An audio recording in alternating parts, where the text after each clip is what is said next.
Hi, everyone. Welcome and thank you so much for joining us for this parenting webinar on online safety, where we're hoping to share with you lots of really great, useful information and some practical strategies too for supporting your children in the online world.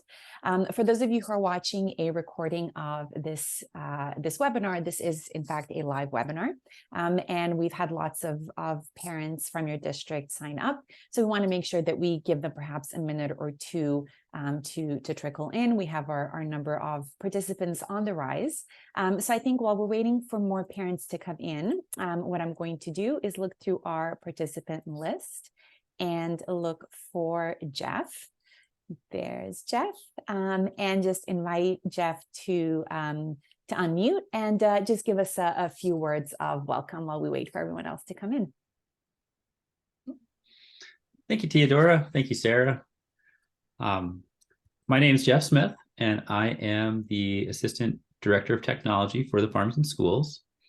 And we are happy that so many of you have decided to spend a little bit of your evening with all of us, talking about student safety, especially on the online world. It's a hot topic for everyone, I'm sure. Yeah. With that, I'm going to just leave it to Theodora and Sarah. Thank you. Thanks, Jeff. Sure. Thank you, Jeff. Wonderful. Well, we still have some parents coming in, and so I think we're just going to give them a couple of more seconds, but I think we'll slowly get things started over here. We do have a 1-hour webinar planned for you, so we want to make sure that we share all the information that we possibly can with you during that period of time. I just want to take a quick look at. Oh, good. Okay. A question's come in. I was just about to speak to the recording. That was a question that came through in the Q&A. So we are recording this webinar, and I will be leaving it up to Jeff to share the webinar any way you think is most appropriate for your parents. So whether it's on the sort of the school's individual websites, the district website, through emails, newsletters, anything of that kind. So whichever way your community prefers to share it, that's basically what we recommend. We do have one hand raised already. I'm loving how active everyone is immediately. Let me see. All right, just give me 1 second to find that person. Oh, there we go. All right. Wallace and Marietta. I don't know if that was an intentional hand raise or not, but if you'd like to say something, you can go ahead. No? All right. All right, that's fine. I will move on. Let me just lower all hands, and it's not letting me do that. So that's fine. All right. All right, so we do have our, okay. So some people won't be able to join us for the full hour, which is absolutely fine. Again, we will be sharing the recording with you. So it's perfectly fine if you miss a little bit of this. As you probably already noticed, for those of you who are joining us live, we do have both the chat function and the Q&A function are both enabled, which I find quite unfortunate is often not the case nowadays. And that's in part to do with various online safety and sort of privacy issues. So of course, we do always encourage really respectful communication, interaction. If you do have any questions, please feel free to share them with us. So just to give you a little bit of background on me, my name is Theodora Pavkovic. I'm the Director of Wellbeing here at Linewise. I have a background in having worked as a parenting coach. My academic background is in clinical psychology. I've also trained in psychotherapy, in positive psychology as well. And so all these topics sort of around online safety, I approach them from that perspective of child development. And anytime I work with our internal teams here at Linewise, or when I work with our partner districts, with our parent groups, I always sort of take that lens and use that filter anytime I talk about how we can keep our children safe and well online. So I'll move it over to Sarah now to do some intros and take us through our first few slides. Thank you. Good evening, everyone. I am Sarah Salmon. I'm the lead onboarding consultant with Linewise. I'm also a former teacher of many, many years and a current parent and a user of Custodio, the parental app that we're going to talk about tonight, and the Online Safety Hub as well.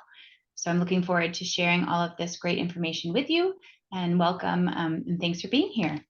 Our agenda is on the screen now. We're going to discuss our community program that we have available to our districts, which includes the Online Safety Hub.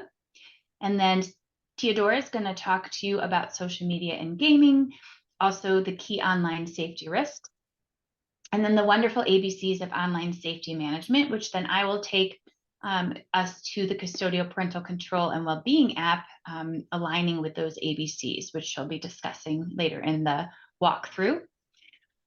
We partner with districts to keep children safe, whether it is through filtering or classroom management, or now with our custodial parental app and our community program. This includes an online safety hub, which is a site that's built and maintained by us, our in-house team of digital wellness experts that create that content for our wonderful parents and communities. The Parent Custodial app, the app is actually tied into the online safety hub, which I'll show you a little bit of that in the actual application later.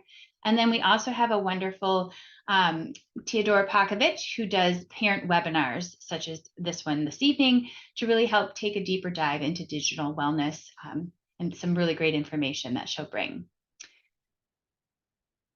Here's a link to your online safety hub, or you can scan that code that should navigate you directly to the site. I will be showing you later in the webinar exactly how the hub and the resources directly tie into the custodial parental app.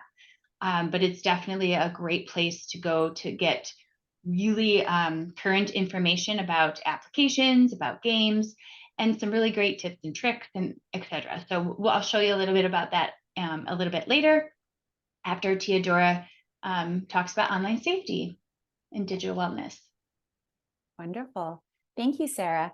So yeah, we've had a few more parents trickle in as well for our live event. Just wanted to say welcome again, everyone. Thank you for taking a little bit of time out of your day to be here. We realize that it's a lot to ask parents for a full hour these days, so we really appreciate you being here. And of course, just to reiterate again, that we will be sharing a recorded version of this webinar with Jeff, who will then be sharing it afterwards with yourselves and with your whole parent community as well. So if you're not able to stay with us for the whole hour, you still won't be missing out. You'll still be able to catch up on all this content at a later time. So I want to start by looking at social media and games and do a little bit of a sort of a quick and breezy overview of a few different platforms. We find that about a third of teenagers nowadays report that they use social media almost constantly, that they're almost constantly online on social media platforms. So this is a really, really important thing to discuss, of course. And I was wondering if anybody might have a sense of what the #1 most popular social media platform is right now for teenagers in the US. If anybody would like to jump in the chat, we've got one popping up already. Snapchat, good guess. Good guess. Do we have any other guesses? I always like to put this question forward. TikTok, yep, no surprises there. All right, Instagram, getting warmer for sure.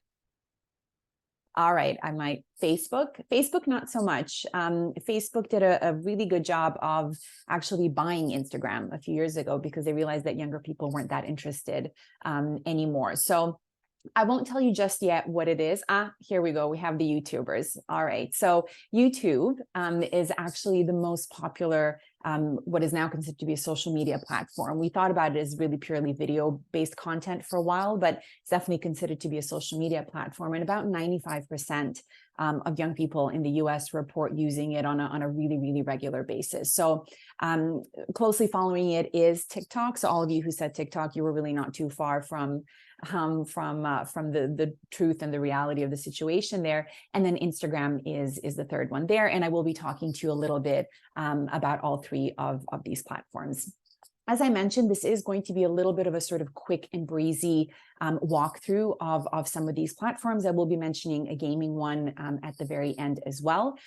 So to read a lot more information about all of these platforms, you'll be able to go into the app and game review section of your district's online safety hub. Sarah will be talking to you a little bit more about this section later on as well, because this is the section that will be connected to your custodial parent app. So it's a really fantastic section of the hub. We have at this point, I think around 311. I think that's been updated, and we have a few more reviews that we've done of various platforms. So this will be the place where you'll be able to find out how to, improve the privacy settings of your children's social media profiles, activate any sort of data protection settings that are available there, activate parental controls, do a lot of different things as well. What I'll be sharing with you are really just essentially the highlights of each one of these platforms. So starting with Instagram, another question that I want to ask you to think about as I start talking about it is who you would say, or just sort of based on your impression, you think has the most followers on Instagram, or say who are the top 2 or 3 people with the highest following. I didn't know the answer to this recently either, and was actually surprised myself to find out. So I thought, why don't we share this with our parent community and sort of see what impression you all have of who are, essentially the most popular human beings on the planet. Based on what Instagram says. So I'll give you a couple of minutes to do that. I'll have a look at chat in a second. But Instagram, as you all probably know by now, is really centered around identity. It's about connection. And a lot of it is to do with performance as well. And we have a suggestion there that it's gamers. It is sort of technically, they do belong to a sport, which technically, is a game. But actually, 2 soccer players are the most followed on Instagram. Cristiano Ronaldo, which I don't know how sort of familiar our US audiences are with him, and then Lionel Messi, who just transferred over to Miami, so that might not be a surprise for some of you. And then we're followed by sort of Selena Gomez and Kylie Jenner and some of these other names that we're very much aware of. But I think that just shows you how big performance is, what a key part of Instagram is, and how we're all really in a way sort of encouraged to perform on the platform as well. But teenagers essentially use this platform as a way of sort of representing themselves, presenting themselves to the world, connecting with followers, with influencers, being followers themselves. And they do it through a few different sort of structures that are built into the Instagram. So things like posts, things like stories, DMs, and then reels as well. DMs is short for direct messages. And really curation and comparisons, the curation of content, and then the comparisons that children make with others on Instagram are 2 of the key features of this platform, but they're also 2 of its sort of biggest problems, and where we see children struggling quite a lot when things go as far as children actually having sort of mental health issues as a result of using a platform like this, which most children never will, but there's a significant number who do. It usually comes from this issue of sort of fakeness versus reality, and the comparison of I'm not good enough, or I'm not pretty enough, good looking enough, rich enough, cool enough, whatever the case happens to be. The really good news for us as their parents, their teachers, their coaches, is that they do also increasingly report this frustration they feel with a lot of fakeness, a lot of highly edited photos, videos, just lifestyles in general on Instagram as well. And that's a really nice way in for us when it comes to this platform in particular, to start some of these really important conversations. And I'll share a few conversation starters with you for each one of the platforms that I'll be talking to you about. In the US, unfortunately, another issue with Instagram is that it is the primary platform for online bullying. I'll be talking to you about those online safety risks in a little bit, as Sarah mentioned earlier, and I'll point out some of the ways in which children will specifically use the features of Instagram in order to bully each other, because it's simply good for you to know that. The age recommendation that we give, that you'll find inside the app and game review section of your hub when it comes to Instagram, is 14 plus. What you will notice when you go into that app and game review section is that sometimes we'll recommend an age that might be higher and might be lower than what you'll see in the App Store, what you'll see in the Google Play Store. And the reason that we do that is that we do a really thorough sort of investigation of things like privacy settings, parental controls, appropriateness of content, a lot of other features as well. And then we sort of make our determination, based on that. So 14 plus in any kind of age that we recommend typically means that there is some level of parental involvement. By that, we don't mean sort of spying or surveillance or anything that has had that kind of sort of negative connotation, but really parental involvement and sort of mentoring a lot more so than monitoring. Some of the great conversation starters, topics to talk to your children about if they are using Instagram or wanting to use it. Number one is privacy, and you'll hear me repeat that for every single one of these platforms. It's a really, really big issue. This is one of the reasons why it's so important that if your child does create a social media account, that they use their actual birth date, because that will then change how sort of fundamentally and by default the account is actually set up. So you want to make sure that there's truthful as they possibly can be at that age about their birth year, because that will change the privacy settings on that platform. But then again, with each one of these platforms, there's still quite a lot that you can do there to improve and heighten security and privacy. I mentioned the sort of the real versus fake struggle on Instagram and a lot of other platforms when it comes to the profiles there, the content. It's a really great thing to talk to young people about and sort of how that impacts their decisions around who they do and don't want to follow, how following these different types of people actually makes them feel, and then use that information to really decide what kind of experience they want to have on Instagram and how they can have a much more positive experience with it. TikTok, a few of you chimed in to say that this is the most popular platform. It certainly seems like it. It was one of the fastest downloaded social media platforms of all time for a while there, while we were in the thick of the pandemic. It's another really, really important one to have conversations with, especially if your parents or caregivers or guardians of young girls. There was a recent report in April of 2023 that was conducted by Common Sense Media that found that about 50% of the girls they spoke to actually reported feeling like they were addicted to this platform, and that was in their own words. So it's really important to discuss this with any child who is already on TikTok or wanting to be on there. So TikTok centers a lot around sort of giving opinions, sharing opinions, reactions to certain things, like to, events, releases of films and things of that kind, and education. And I put education in quotation marks because there'll be a lot of good quality content there that can be really wonderful, really helpful to children, especially children who perhaps come from marginalized groups. But then there's a lot of education there that leaves us sort of second guessing how accurate it is and how helpful it actually is. One of the big trends that we've seen over the past, say, couple of years on TikTok is young people using or looking to a lot of these sort of mental health influencers on TikTok in order to either self-diagnose mental health issues or get advice around what to do. And sometimes, again, when it's coming from a good source, it can be a huge amount of help to a child, but sometimes it can be sort of damaging or dangerous as well. So it's also something to keep in mind.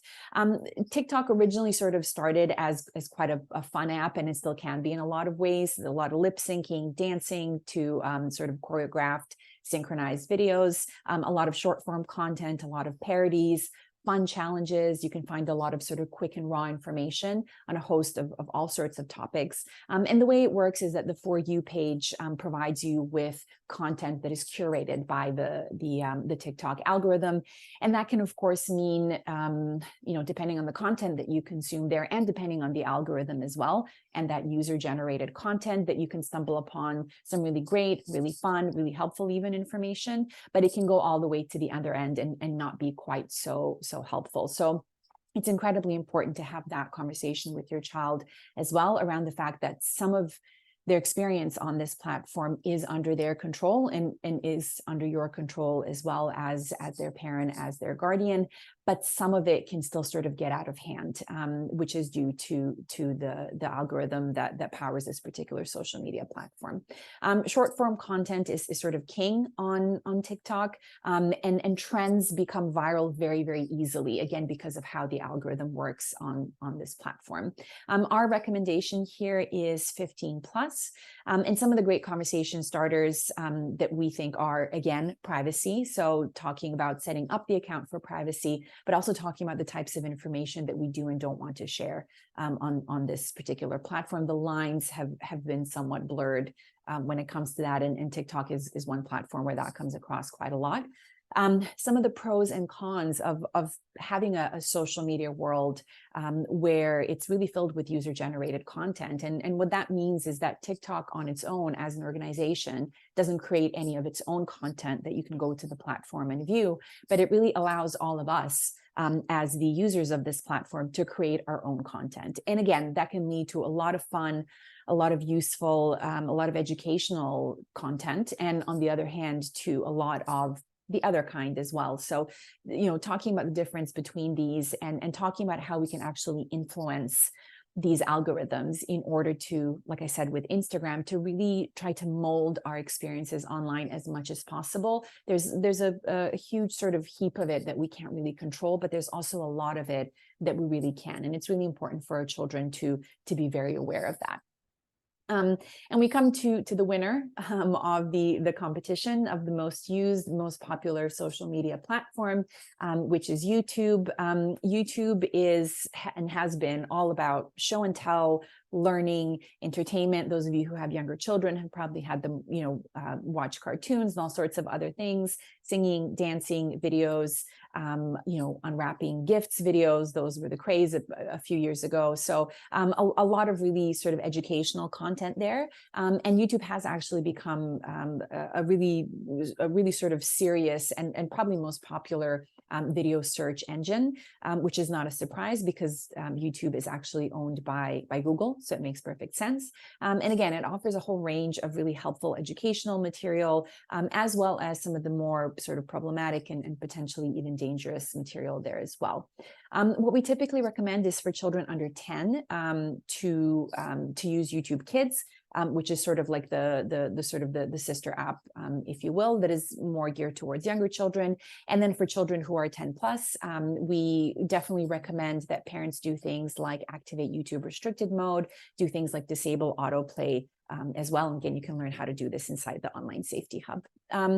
YouTube is more about long form content as opposed to, say, platforms like Snapchat or like TikTok. As I mentioned, the age that we recommend there is 10 plus. And some of the conversation starters around YouTube are also things like privacy, again, how much information we actually share with others. Online language, so how do we talk to others online, which can also have a profound impact on bullying and hopefully lowering the rates of bullying. I think that's one of our really best chances for doing that, is to constantly talk to our children about how they show up online and how they communicate with others. And then commercialization. And this is starting to become a much bigger topic of conversation really across the board. YouTube is a really, really easy place to go in and purchase things that influencers are recommending you do. But this is really starting to spread into other platforms as well. And so, of course, Instagram and TikTok as well are being used for similar purpose there as well.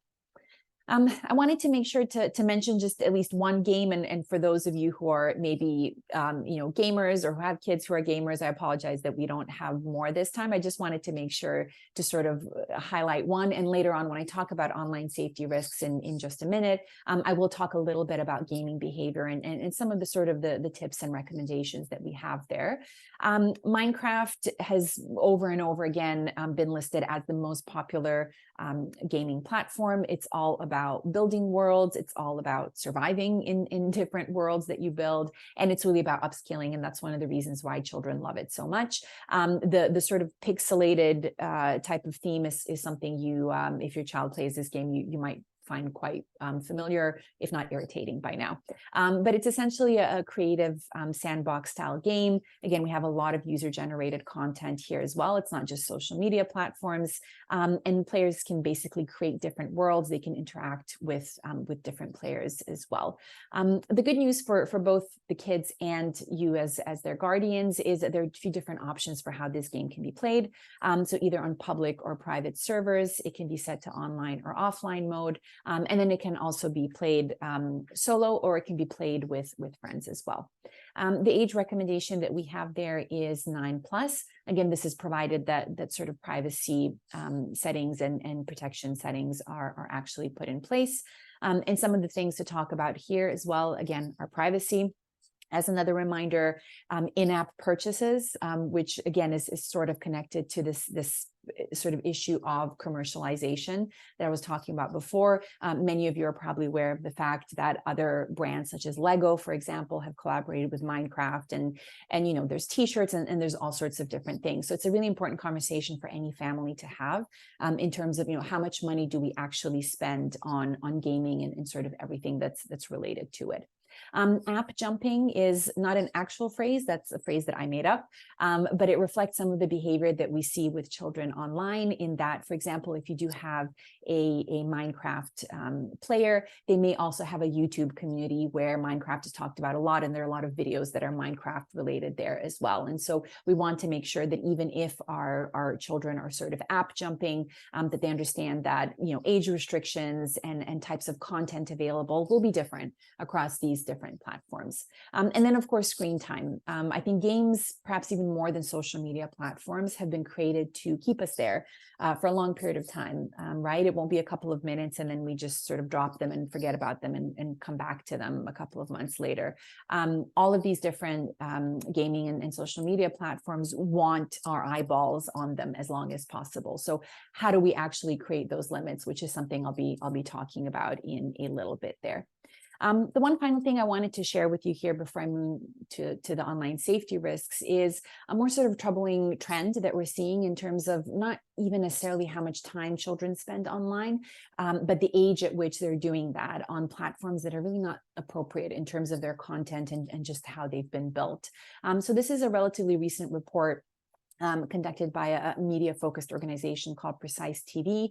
And if you look at that highlighted box there, among the families that they polled, they found that nearly 30% of the 2 to 5-year-olds there were consuming TikTok content. And if you recall, the age recommendation that I shared with you earlier, it was 15. And you can see how those numbers grow there in the 6 to 9 group, the 10 to 12 group as well. I will say, if you are a parent of a child who is in these age ranges who has consumed content on TikTok, I wouldn't say worry too much about it, right? Their brain hasn't been irreparably damaged or anything like that. It's just important to be mindful of the type of content that's available there on TikTok and how that platform works, and to then make an informed decision around, you know, which platform your child is going to be on and what kind of content they're going to use as well. So in this next section, I'd like to take you through some of the online safety risks that we've identified in our many collective years of working in this online safety and digital wellness space. There are 8 that we have identified, sort of 8 key ones, but these are the 3 that I want to spend a little bit more time focusing on and giving you some more sort of actionable tips around them. This is the full list of the risks.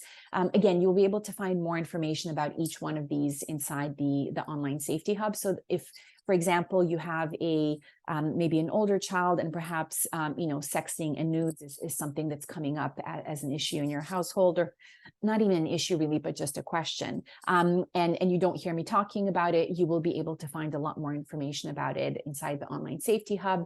And again, if you do want some more resources on that, you can feel free to reach out to Jeff or to Sarah or myself as well. So I want to talk a little bit about online bullying first.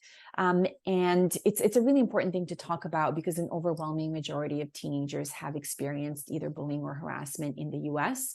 And so we need to be thinking about bullying a lot. And we also need to be thinking about how they're thinking about it. So what we found is that they don't quite think about bullying in the same way that we do. And that's perhaps one of the most important things that we need to help them with. So this was based on a recent study that was done with quite a large number of young people, where about 21% said that they had excluded somebody online. About 1 in 3 said that they had said something nasty to somebody, but only 12% of them had said that they had cyberbullied somebody based on sort of their own understanding of what that is. So we see here this need to sort of educate both ourselves, but really mostly our children around what negative online behaviors are exactly. So if we refer to them using that term, it might be a little bit easier for them to understand. Essentially, it's bullying if you've either upset someone, or you've embarrassed them, or you've damaged their reputation in any way. And you can see a list of some of the sort of key negative online behaviors that we see among kids. Most of these, I think, will be familiar to you.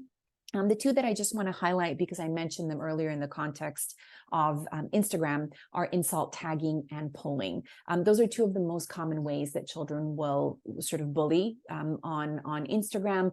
An example of insult tagging will be, maybe a child will share a picture of an animal, and then they'll tag their friend there as a way of being mean, or they'll put up a poll saying who's the most or the least attractive person in our class, or things like that, right? But there's some of those functionalities within social media, and children find a way. They find a way to use them for negative purposes. So we want to make sure that we're really, really mindful of that.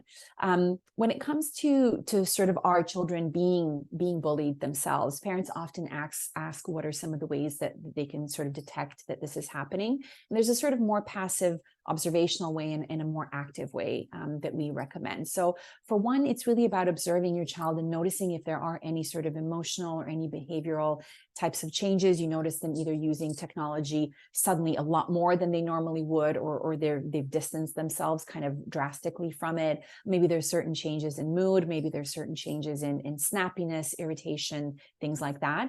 But what we've also found to be really effective is to just ask them about it, to really be proactive, and even say something like, I just saw a webinar and they talked a little bit about online bullying, and I think it's horrible that it happens to so many people your age. Have you ever witnessed it? Has it ever happened to you? Did you find yourself caught in a situation where you were perhaps not being so nice to somebody else? Just gently start that conversation and sort of see how it goes.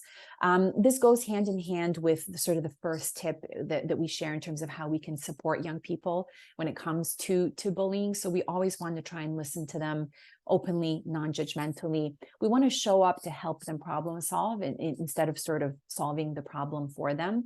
And then as much as we can, positive modeling. So making sure that we show them the type of behavior that we would ideally like to see from them as well.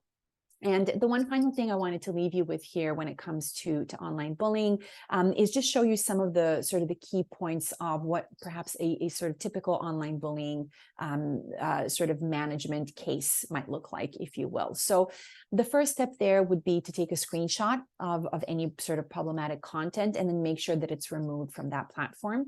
The only time that we'll say there's sort of the only exception to that is if there are any nude images involved. So you definitely don't want to be taking snapshots and saving that. I would also encourage you to check specifically what the sort of the rules and laws are in your state when it comes to this particular issue, but that would be the only exception when you don't want to take screenshots and actually save those images.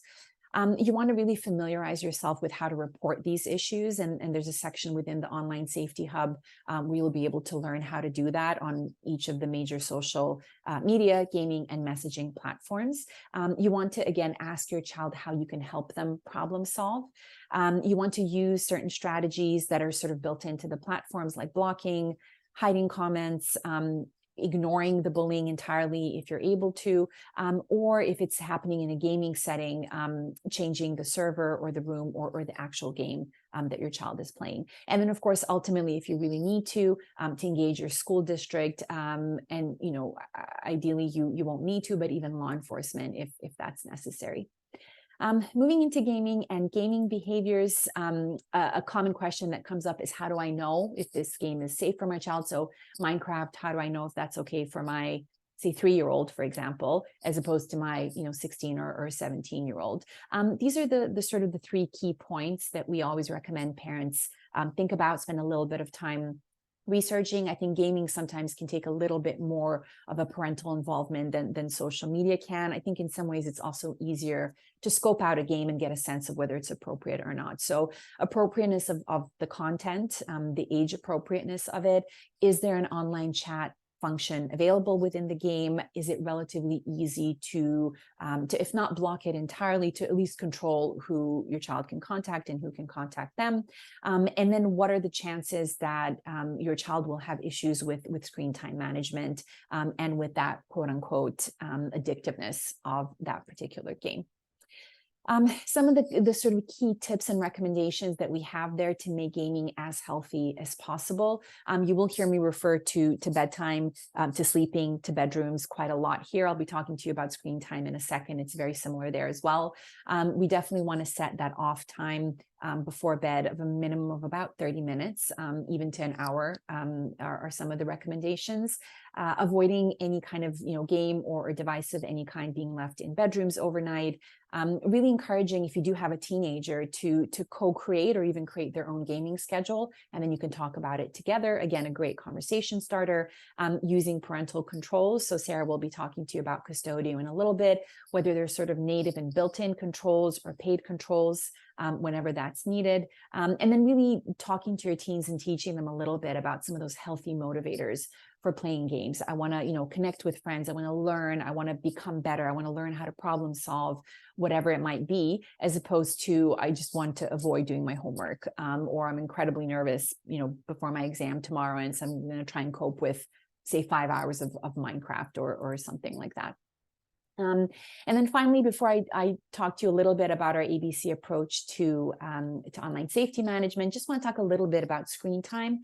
Some of these things I've already mentioned. Like I said, sleep, bedtime routines are so important, and they're really in some ways just as important for teens as they are for toddlers. But there was a study a few years ago that found that about a third of teens are woken up and their sleep is disturbed at night by things like calls, texts, notifications of various kinds coming through their devices. So we know that device use can negatively affect sleep in this way, and it can have a really negative impact on their development, on their psychological health as well.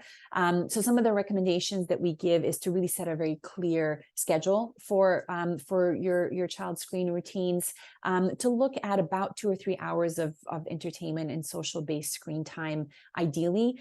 This will change as your child grows, and there might be more of it, there might be less of it, again, depending on how good your child is at managing themselves, what their impulse control is like, their maturity levels, various things like that. So this is a very, very rough sort of outline. We know that children are spending huge amounts of time online nowadays. Some of it is educational, but some of it is entertainment and social based. So it's really good to tease these apart. We want to look at the quality of what our children are doing online. That can oftentimes be a lot more important than just sort of basic screen time. And then again, those device-free bedrooms, as much as we can do those as well, is really great too. This particular planner on screen routines, you'll be able to find inside the Online Safety Hub. You'll see the parent advice sort of tab drop down there. And then if you click on the starting out section, you'll be able to find our tech agreements there. You'll be able to find these screen routines as well. And so now I want to share some more sort of proactive, actionable strategies that you can use that Sarah will build on as well in a minute when she talks a little bit more about Qustodio. This is our sort of baseline, most sort of fundamental, basic sort of approach, if you will, to online safety management. It consists of these 3 areas. So we're talking about how we can manage access to our children's technology, to their devices, the various apps they use. How do we set some of those healthy boundaries? And then also, how do we openly communicate with our kids around this on a regular basis? And I'll go through this sort of relatively quickly. I've shared some of these tips with you already, and I also want to just make sure that Sarah can sort of show you this, as opposed to me telling you sort of in theory what this is supposed to look like. So the one thing I just wanted to make a note of is that when we're talking about online safety, we really can't ignore sort of children's development, their brain development in particular, because it has such a strong impact on how they use technology, but also what they need from us in order to really implement some of these really healthy boundaries and set them up for success when it comes to online safety. So a lot of the research from all over the world seems to indicate that sort of 12 to 15 age is when children are at the greatest risk for various types of online safety issues, some of the risks, some of those 8 that I shared with you earlier. And we know that there are 2 sort of key reasons. On the one hand, children definitely have greater access as they get older. They have increasing access to devices. But the other reason has to do with their brain and sort of what's happening between that age, so those sort of tween to teen years. There is, on the one hand, this increased desire for independence, for autonomy, doing things the way they want to do them and doing them without you, preferably. But there is this underdeveloped sort of impulse control and ability to make those rational decisions and control things like, for example, screen time. So what we end up with is an increase in sort of risky behaviors and some very, very emotionally grounded decision making. So why I share this is that we often see that parents, when children get to this age, sort of start to pull back a little bit on boundaries and managing things like access and so on. And to an extent, that's important because we do want to encourage all children becoming more autonomous, more independent, problem solve, impulse control, do all of those really important sort of developmental milestones. But we still want to make sure that we're there and that we're consistent in our approach with the rules, with the boundaries. They're really critical. We just want to make sure that they're developmentally appropriate. And so I'll just very quickly highlight sort of one key feature, if you will, from each one of these steps. When it comes to access, we're really talking about using those parental control tools, as Sarah is going to share with you in a second, to manage what children are doing, to manage their screen time, using the Online Safety Hub, as I mentioned, and then turning on things like some of those native sort of controls and filters. So things like Google Safe Search, things like YouTube restricted mode as well. Setting some very clear boundaries, as I mentioned earlier, with those gaming screen routines around just sort of generally device use. So using some of those tech agreements, they're sometimes referred to as digital contracts, to establish some of those really, really clear rules around online behaviors. Again, identify those off times. Bedrooms are definitely a no-go when it comes to devices. And then also, again, ultimately really modeling the type of behavior that you want to see. So if one of the rules that you want to implement is that you have, say, screen-free or device-free dinners, you make sure that the parents in the home are the ones first to put that device away. Because again, children in this sort of age range learn a lot more from observing us and from those sort of nonverbal signals that we send them, as opposed to just sort of the rules and the instructions that we give them there.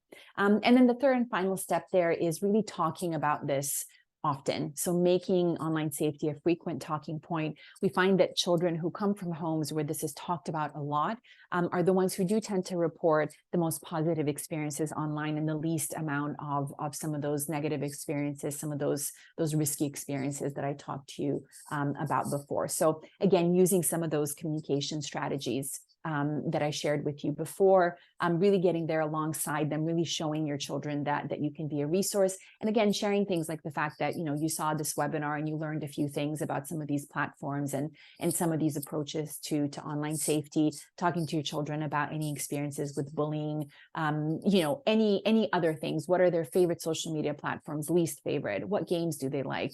What are the types of people they like to interact online? Who are their favorite influencers? Things like that. There's a lot of fertile ground there, and lots of different conversation starters that you can engage your children with. So I'll stop there. I've been talking for a very long time. I'm going to hand this over to Sarah now, who is really going to continue along this path of how do we manage access and set some of these healthy boundaries, and really showing you kind of all of this coming live within the Qustodio app. Thank you, Teodora. So you can go to the next slide. Sure. So the Qustodio application is going to give you some access to your child's school-issued device to start off. So you will have visibility into the activity that the student has or your child has on that device. You'll also have the ability to pause the internet after school hours. So when it is bedtime and they maybe want it in their bedrooms, you could just have it paused and they wouldn't, be able to use them in their bedrooms. And then there's also that expert advice that's going to tie directly into the application. So you're going to have that kind of the empowerment when you are seeing certain activity, you'll have that information right at your fingertips. The community program also allows you to, you can go ahead to the next slide, Teodora. It gives you caregivers the option to add 2 free personal devices to their account as well. So with this program, we want you to also have the ability to take a look at your child's activity on those devices, because we know that they're going to be using multiple devices. You'll have the ability to add 2 free personal ones, which includes setting time limits, having a restricted time calendar. It also includes filtering and blocking, which is, I think, really important for us to kind of set those boundaries right off the bat with that filtering that you can do with the Custodio application. I am going to show you a little bit inside the Custodio app now. I want to leave enough time for question and answers. So I'm just going to grab the screen from Teodora. Give me 1 second. We're going to dive in. Can you unshare, Teodora, and then I'll quick share. It won't let Sure. me take over from you. Sure, 1 second.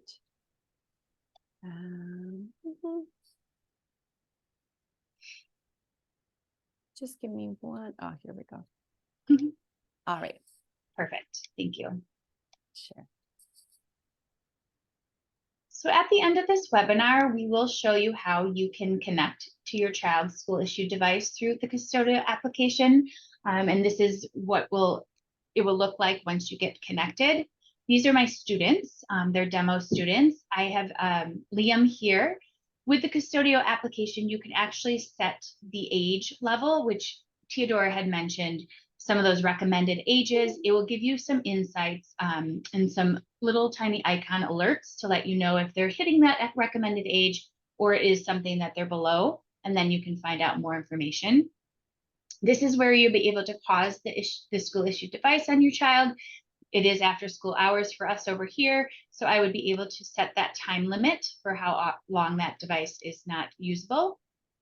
There's some summaries here of activity. I can see how often my child is using that device. It gives me a nice list of the applications and websites that my child is accessing. And this little icon here with the green check mark, this is telling me that they're at 10. We know that YouTube starts at 10 is within that recommended age, but down here at Spotify, I'm getting that red exclamation point. This is where the Online Safety Hub is going to be tied in. You can click and actually get information within the application brought in from our Online Safety Hub. So this is a description. There's known risks here, but then it also gives you a direct link to your hub, which I did share in the question section. And just a little bit ago with the QR code, but this will be your hub. More information. And then like Teodora had mentioned, there's a lot of great tips and tricks. I often use this when my daughter is exploring new applications, the how-tos, how to figure out a way. I want her to be able to use it, but I want to make it safe for her to be able to use kind of like a container for it, right? Keeping her within that container of safety. The other pieces that you'll see a little bit more activity specifically timed, so you could see what that activity is at night that your student might be doing. And this is a nice timeline to look at that. And one of the best features that parents have been commenting on is the ability to see the videos that they're actually viewing on YouTube. If they do have access to YouTube, you'll have a little thumbnail that you can click on and it will take you to that actual video and you can take a look at what that is. I apologize for my demo student, everybody, but we definitely have some crazy ones. The family is where you would switch over to add any personal devices if you choose. All the personal devices types are listed here, so you can see it covers pretty much all of the devices your students or your children would have. And that's going to look slightly different. You would add the personal device, walk through the application. You know, if it was the App Store, Google Play will give you all the directions you need. And then you're going to have some of the same information, but also some more actionable items on that personal device side as well. So you can see that Custodio is active on the device. This child hasn't used it today, but I have the option to pause if that student or child was using it.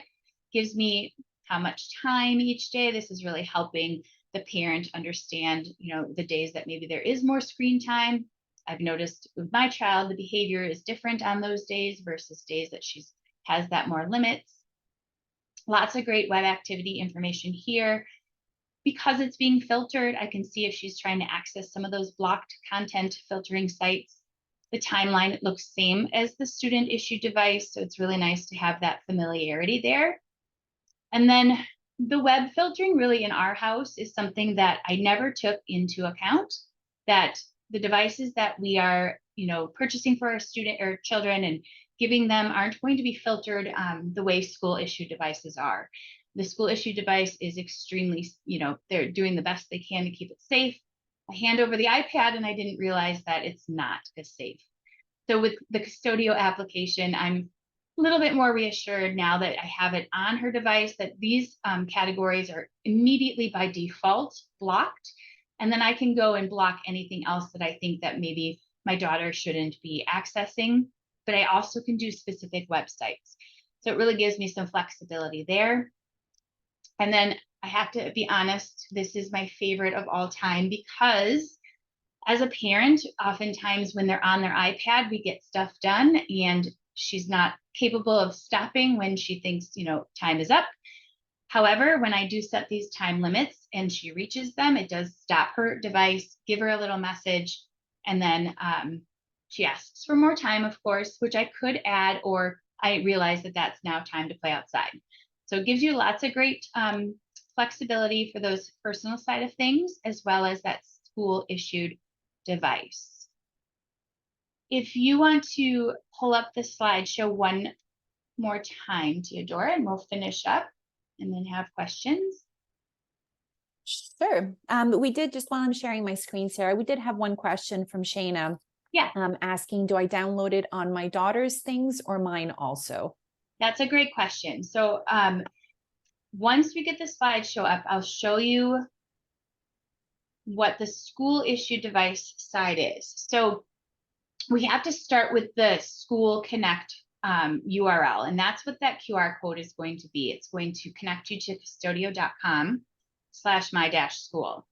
That's where you're going to start the process where you create the account and then you connect to your child's school issued device. Once you're in the Custodio application, you can download the app. On your phone, you would have access to your child's school issued device because that is the account. When you start adding personal devices, it will, for example, with the iPad, we went to the directions in Custodio. It told me to go to the App Store on her iPad, download a specific Custodio Kids app onto her iPad. I followed those steps. That became an app on her iPad, which then allowed me to see visually inside her device. So it's kind of a two-way thing where you'll have something installed basically on their device for you to have that visibility, and you'll do all of that visibility through your application, which is called Custodio for Parents. I hope that answers the question. In the case of the school issued device and the connection with your children, it does need to be, oh, you can only, she can see my screen. Is that, Can everybody I'm wondering if that's, yeah, I'm wondering if that might be, oh, now I see. Oh, no. I think everyone should be able to see, if you're able to see this slide. I was suddenly doubting myself whether I'd click share. If you're all able to see the slide with the blue sort of background and the little QR code, then you're looking at my screen. We did have an issue earlier, Sarah, while you were sharing. We had one participant who wasn't able to see what you were sharing. Oh, no. Which was quite unfortunate. But again, in the recording, I think, everybody will be fine to see everything you shared. Perfect. Yeah. And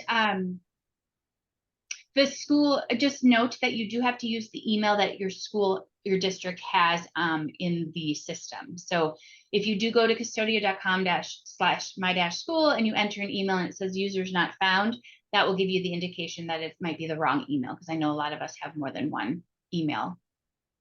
And that is a look at Custodio. I will now open it up. Teodora, are there more questions? Not right now. Okay. I think we've answered most of them. Or all of the ones that we've gotten so far. We did have one question around the sharing of the deck.